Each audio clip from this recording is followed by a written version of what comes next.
Halo teman-teman semua, selamat datang kembali di channel Guru Coding. Masih bersama saya, Dita Permata Putra. Pada video saya di channel Guru Coding, saya pernah membahas tentang yang namanya inheritance. Di sana saya membahas tentang konsep dari inheritance, keyword extend, dan juga method override. Namun di sana saya langsung meloncat tentang apa itu kelas dan apa itu objek. Oleh sebab itu, melalui video ini saya ingin mengawali seri core tentang object oriented programming dari awal, yaitu kita akan berkenalan dulu tentang apa itu kelas, apa itu objek, property, method, constructor, dan seterusnya. Oke, tanpa menunggu lama, langsung saja ke pembahasannya. Pemrograman berorientasi objek adalah suatu cara atau sudut pandang yang kita gunakan bagaimana saat membuat suatu sistem yang terdiri dari komponen-komponennya, kita melihat komponen-komponen tersebut adalah suatu objek yang saling berkaitan. Jadi, teman-teman, saat mengembangkan aplikasi, teman-teman pastinya akan menentukan komponen-komponen yang digunakan pada aplikasi yang teman-teman kembangkan. Nah, komponen-komponen ini teman-teman dekati dengan sudut pandang objek, itulah yang disebut dengan object oriented programming. Jadi, misal teman-teman membuat suatu aplikasi atau sistem tentang e-commerce, maka teman-teman tentu menentukan bagaimana sistem atau cara kerja di aplikasi tersebut. Contoh, mungkin teman-teman akan menentukan ada produknya, ada pembayarannya, ada pembelinya.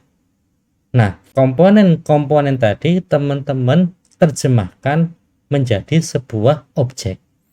Disitulah menurut saya definisi singkat tentang apa itu pemrograman berorientasi objek.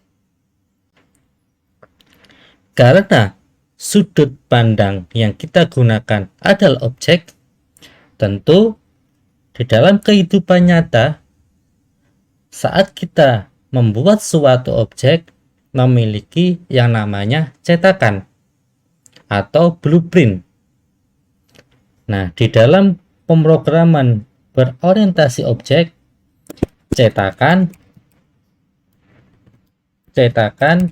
adalah kelas, dan melalui cetakan tersebut kita bisa membuat banyak objek. Jadi objek itu kalau kita terjemahkan mudahnya adalah wujud nyata dari kelas. Wujud nyata dari kelas. Lalu, bagaimana cara membuat kelas atau cetakan di bahasa pemrograman Dart? Untuk membuat suatu cetakan atau kelas, maka teman-teman cukup menggunakan keyword kelas. Lalu, spasi nama kelasnya usahakan diawali dengan huruf kapital ya, nama kelasnya, lalu spasi kurung kurawal. Maka yang teman-teman buat ini adalah sebuah cetakan atau kelas.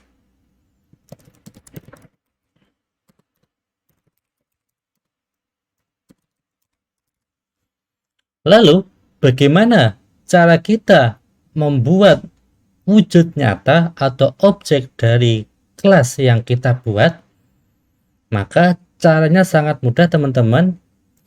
Misal kita di sini langsung kita buat metode entry point yaitu void main ya. Metode main. Di dalam sini untuk membuat objek atau wujud nyata dari cetakan atau kelas di atas, kita cukup dengan memanggilnya seperti memanggil sebuah function, yaitu nama kelasnya apa, lalu diikuti dengan kurung buka kurung tutup seperti ini. Maka ini adalah proses instansiasi atau proses pembuatan objek.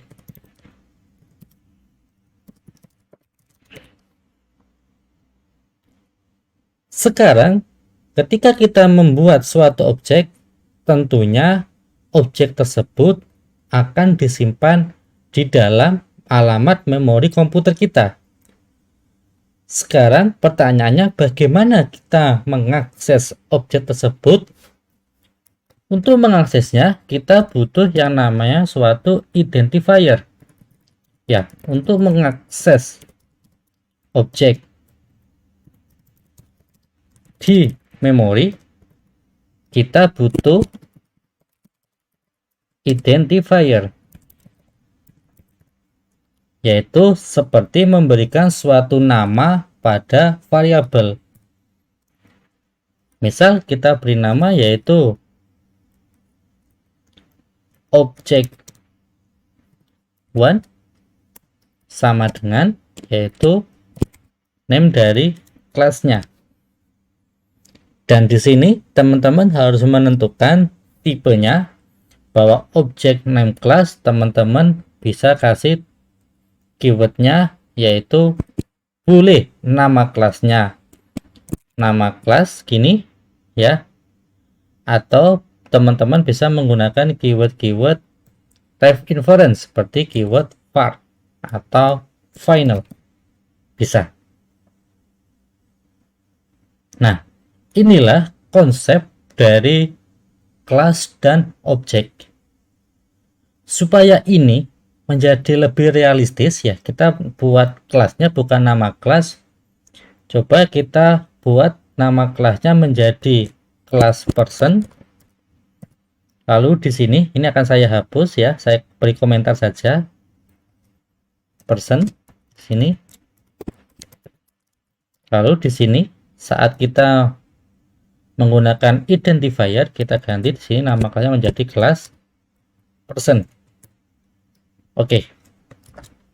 Inilah fondasi dari object oriented programming. Jika teman-teman mengamati suatu objek, walaupun kita membuat objek dari cetakan yang sama, contohnya di sini saya membuat final objek 2 sama dengan person. Objek ini dibuat dari cetakan yang sama, namun hasilnya dia tetap dua objek yang berbeda. Jika kita print objek 1 apakah sama dengan objek 2, maka jawabannya adalah tentu tidak. Kalau kita running run min, sorry ini kurang T komennya, enter, lihat di sini menghasilkan nilai false, artinya walaupun cetakannya sama, namun di dalam memori komputer objek ini adalah dua wujud benda yang berbeda. Semoga konsep ini bisa membuat teman-teman semakin paham tentang apa itu kelas dan objek. Oke teman-teman, cukup sekian video kali ini, semoga paham. Sampai jumpa di video selanjutnya. Terima kasih, dadah.